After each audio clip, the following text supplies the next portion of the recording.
দেশি হাঁস, দেশি হাঁস, তাজা হাঁস নিয়ে খাবে, কি মজা। এই দেশি জিনিস। মানুষ সাল্লাল্লাহু আলাইহি সাল্লাম বলছে যে ব্যবসায় পৃথিবীর যে যত রিজিক আছে সেই রিজিকের মধ্যে ব্যবসা হচ্ছে, ব্যবসার বরকত 8%, আর বাকি 2% বরকত হচ্ছে অন্যান্য সব পেশায়। আসসালামু আলাইকুম দর্শকবৃন্দ, আশা করি সবাই ভালো আছেন। আলহামদুলিল্লাহ। আমি এখন যে জায়গায় দাঁড়ায় আছি, এই জায়গার নাম হচ্ছে উচাখিলা, মরিচার চর, একটা নদীর পার, ব্রহ্মপুত্র নদীর পার। এই কাকা বলতেছিল, এই যে আপনারা দেখতেই পারলেন নদীর পাশ দিয়ে একদম হাঁসগুলা পালা হয়। এখানে কতগুলো হাঁস আছে বা ওনারা যারা পালে ওনাদের সাথে আমরা কথা বলবো। হাঁস চাষের যে সম্ভাবনা, সেই সম্ভাবনার দিক দিয়ে আমরা ওনাদের সাথে কথা বলার চেষ্টা করব, বা কি কি সুযোগ সুবিধা পাইলে ওনারা এই হাঁস চাষে একটা ব্যবসায়িকভাবে ভালো একটা মুনাফার দিক দিয়ে আমাদের দেশের অর্থনৈতিক অবস্থা পরিবর্তনে হাঁস খুব গুরুত্বপূর্ণ একটা অবদান রাখতে পারে। সেইটা আমরা ওনাদের সাথে একটু কথা বললে আমরা বুঝতে পারবো যে ওনারা কিভাবে এই হাঁসগুলা লালন পালন করতেছে, কি পরিমাণ খাবার তাদেরকে খাওয়ানো লাগতেছে, এবং হাঁসগুলো যে ডিম দিচ্ছে সেই ডিমগুলা আসলে স্থানীয় বাজার দরে তার দাম কতগুলা, তার দাম কত, ওনারা সেই যেই দামে ডিম বিক্রি করতে পারতেছে বা স্থানীয় বাজারের চাহিদা ওনারা মিটাইতে কতটুকু ওনারা অবদান রাখতেছে, সেটা ওনাদের সাথে কথা না বললে আমরা বুঝতে পারবো না। তো আমার সাথে এক কাকা আছে, আমি কাকার সাথে এখানে আসে কথা বললাম। তো আমি এখন যে কাকা আমার সাথে যে কাকা দাঁড়ানো, আমি ওনার সাথে একটু কথা বলবো। উনি হচ্ছে এই জায়গার মালিক, এবং ওনার এই জায়গাতেই হচ্ছে কি হাঁসগুলা লালন পালন করা হইতেছে। এই হাঁসগুলা লালন পালন করার পেছনে ওনাদের কি কি পরিকল্পনা বা ওনারা কতটুকু গুছগাছ করে এই জায়গাগুলা ওনারা সুন্দরভাবে এই পরিকল্পনার সহিত হাঁসগুলা পালতেছে, সেই ব্যাপারগুলো আমি আপনাদেরকে বলার চেষ্টা করব। হাঁসগুলা রাতের বেলা এখানে হচ্ছে হাঁসগুলার জায়গা, এখানে হাঁসগুলোকে রাখা হয়, এবং সবগুলো হাঁস এখানে খুব সুন্দরভাবে দেখতে পারতেছেন, একদম পরিপুষ্টভাবে সুন্দরভাবে ওরা এখানে খেলাধুলা করতেছে। ওদের এখানে পানির জার দেওয়া আছে, সেখানে বালতিতে ওরা পানি খাইতেছে, ঠিক আছে। এবং এমনি দেখা সোলারও আছে, দেখা যায় রাতে লাইটের জন্য হয়তো।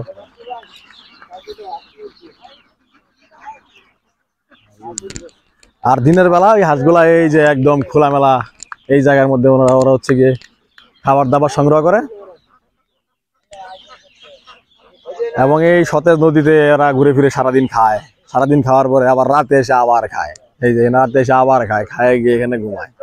এটাই হচ্ছে হাঁসদের মজার জীবন।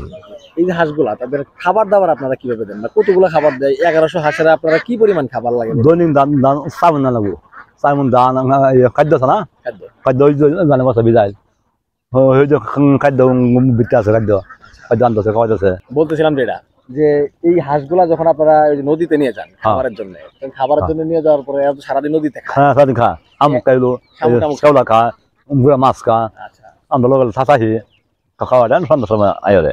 এই খাবার খাওয়ানোর কারণে তো আপনাদের যে কিনা খাবার সেটা মনে করেন যে আসার লগে যে বেড়া আসা থাকতো, তোর ওই ডিমটা ভালো হইতো, এই ডিমটা তো ভালো না। সব কি আমরা কত ঠিক ঠিক ঠিক ঠিক ঠিক আছে। দেখেন আপনি একটা আশা কোনো পাননি, সব আসি একটা আশাও নাই।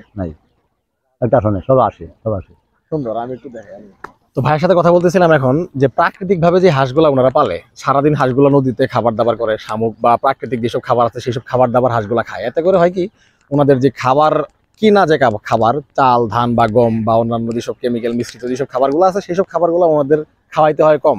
এতে করে হয় কি, হাঁসগুলো একদম দেশীয় ভাবে প্রাকৃতিক ভাবে এই নদীর খোলামেলা পানিতে খেয়ে একদম তরতাজা হয়ে যায়। যারা এখানে হাঁসগুলা লালন পালন করে তাদেরই একজন, তার সাথে আমি কথা বলার চেষ্টা করি কি পরিমাণ খাবার এবং কি পরিমাণ মুনাফা আসলে এখান থেকে হয়। প্রতিদিন আপনার মনে করা যে 9000, 10,000, কোনদিন 11,000, আবার এর পিছনে আপনার 4 জন লোক আছে, প্রতিদিন শ্রম দিতে হয়, একই সাথে তারা কাজ করে হাঁসগুলো দেখার জন্য। আর যে খাবারগুলো আসে এগুলো বাইরে থেকে, ধানগুলো আসে, আর বিট টিট এগুলো যেগুলো আসে এগুলো বাইরে থেকে আসে এই জায়গায়, এই নদীতে। ওই হাঁসগুলাতে যখন ডিম দেয়, 600 হাঁস প্রত্যেকদিন ডিম দেয়। ডিম দিলে মোটামুটি মাসে কত টাকা করে হালি বিক্রি করেন এগুলা? এগুলা হালি এক এক সময় এক রকমের, মনে করো কখনো 60, 65, 70 এর ভিতরে থাকে।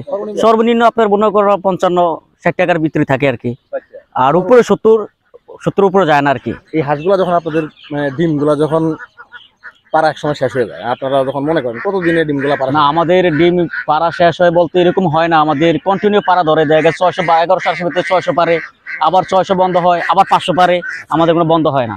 ধরেন একটা সময় আপনার তো মনে হয় যে হাঁসটা এখন বাদ হয়ে গেছে, প্রোডাকশন ডিম কম দিতেছে, তখন এই হাঁসগুলো আপনারা, আমার এই হাঁসগুলো আপনি মনে করেন ঢাকা অনেক জায়গায় আর কি বিক্রি করে ফেলে, মোটামুটি একটা চাহিদা। হ্যাঁ, মোটামুটি একটা চাহিদা আছে। আর ধরেন যারা আপনার থেকে হাঁস কিনতে চাবে, আপনারা ধরেন যারা আমার ভিডিও দেখতেছে তাদের যদি ভালো লাগে, অনেকে আছে হাঁস চাষ করে, তারা অনেক সময় দেখা যায় যে ভালো জাতের হাঁস খুঁজে পায় না, তখন আপনার সাথে যদি তারা যোগাযোগ করে যে হাঁস নিতে চায় আপনার থেকে, তখন আপনারা তাদেরকে হাঁস দিতে পারবেন কিনা? অবশ্যই দেওয়া যাবে, যদি তারা আমাদের সাথে কন্ট্যাক্ট করে যোগাযোগ করে তাহলে নিশ্চিত আমরা দিতে এবং পারবো। সেই ব্যাপারে আপনাদের যে কথা, হ্যাঁ এবং সেই ব্যাপারে আপনাদের যে মানে তাদের সাথে যে চাহিদা থাকবে বা চুক্তি থাকবে, আপনাদের তাদের কথা বললেন যে আমরা সর্বোচ্চ ভালো মানের হাঁস দেবো, হ্যাঁ হ্যাঁ কারণ তারা কি আপনাদের কাছে এসে সেই পরিমাণ ভালো জিনিসই পাবে কিনা? অবশ্যই পাইবো, একদমই দেশি হাঁস, দেশি হাঁস তাজা হাঁস নিয়ে খাবে, কি মজা। ঠিক আছে, খাইবো এবং মজা করবো, এটা হচ্ছে মূল কথা।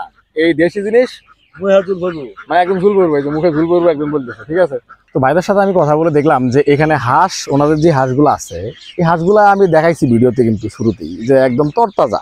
ঠিক আছে, এবং ভাই বলতেছিল যে বেশিরভাগ হাঁসগুলো হচ্ছে মহিলা হাঁস বা মেয়ে হাঁস, ডিম পাড়া হাঁস। তো এখানে ওনারা 900 হাঁস প্রত্যেকদিন ওনারা ডিম পারে। আমার ভাই বললো 900 হাঁস।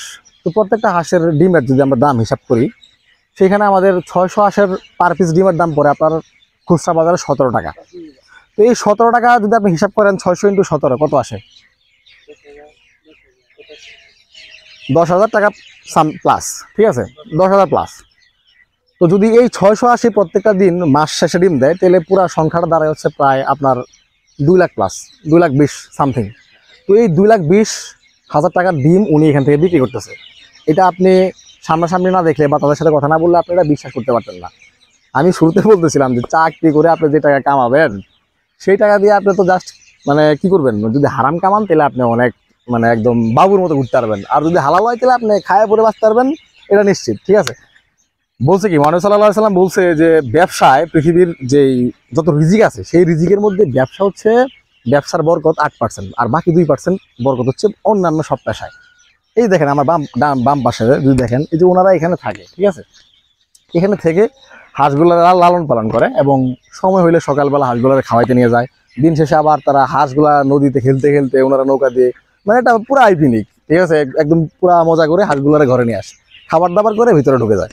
আর ওনারা এখানে থেকে হাঁসগুলা পাহারা টাড়া দেয় রাতের বেলা, যাতে কোনো ধরনের শিয়াল টালে ঝামেলা করে নাকি ভাই? শিয়ালে ঝামেলা করে না? না আপনাদের মানে লাইট টাইট প্রয়োজন হয় না? ফোন টোন চার্জ কিভাবে দেন? কিভাবে দেন? বিদ্যুৎ কি একদম এই লাইন থেকে নামাই নিছেন না? মানে তাহলে তার কোনো ধরনের সমস্যা নাই, নেটওয়ার্কও ঠিক আছে, বিদ্যুৎও আছে, মোটামুটি সব। তো এই হাঁসগুলো নিয়ে আপনারা কতদিন থাকবেন? মানে মোটামুটি 1.5 মাস। ঠিক আছে, এরপরে আপনাদের পরবর্তী গন্তব্য কোথায়? উচাখিলা। ওখানে গিয়ে হাঁস নতুন করে কিনবেন না, এইগুলাই নিয়ে যাবেন? এইগুলাই। আচ্ছা আচ্ছা, নদীতে মানে আপনাদের পুরো বছরে কাজ এটাই? আর বর্ষাকালে? নদীতেই। মানে নদীর জীবন যারে বলে আর কি, একদম নদীর জীবন, গ্রামীণ নদীর জীবন যারে বলে, ওনারা এই জীবনটা উপভোগ করতেছে, একদম রান্না করতেছে এখানে, থাকতেছে এখানে, খাইতেছে এখানে। হ্যাঁ ঠিক আছে, এই যে একদম পুরা সেট আপ ফ্রি। তো আমার কথা হচ্ছে, যারা বসে আছেন, এখন আমি এখনো বলি, যারা বসে আছেন, আপনার এই কাজের সমস্যা, ওই কাজের সমস্যা, আপনার এই সমস্যা জীবন শেষ হবে না। আপনি নামেন, আপনার কাছে যা আছে তা নিয়ে নামেন। ওনার এই হাঁসকে একদিনে দুদিনে কিন্তু হয় নাই, উনি আস্তে আস্তে আস্তে আস্তে ব্যাপারটা শুরু করছে, কিন্তু উনি চালাই গেছে। একটা সময় এটা বিশাল একটা পরিবেশ, একটা সময় দেখা গেছে এটার বিশাল একটা পরিবেশ, আর এই পরিধিটাই এখন ওনারা অনেক তৃপ্তি দেয়। উনি যখন সকালবেলা ডিমগুলা তুলে, ঠিক আছে, বা যখন এগুলা বাজারজাত করা হয়, ওনার পণ্য বা ওনার একটা প্রোডাক্ট বাজারে যাইতেছে, মানুষজন কিনতেছে, এটা কিন্তু অনেক আরাম এবং মজার একটা বিষয়। এটা আপনার নিজের কাছে ভালো লাগবে। আর পশু পাখির সাথে যারা মূলত থাকে, তাদের মানে তাদের মন দিল নাকি অনেক নরম হয়।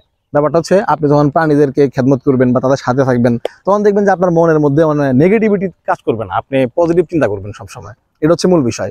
তো আমি আশা করি আমার এই ভিডিওটা আপনাদের ভালো লাগছে, এবং আমার পরবর্তী ভিডিও দেখার জন্য আমার সাথে থাকেন। আল্লাহ হাফেজ।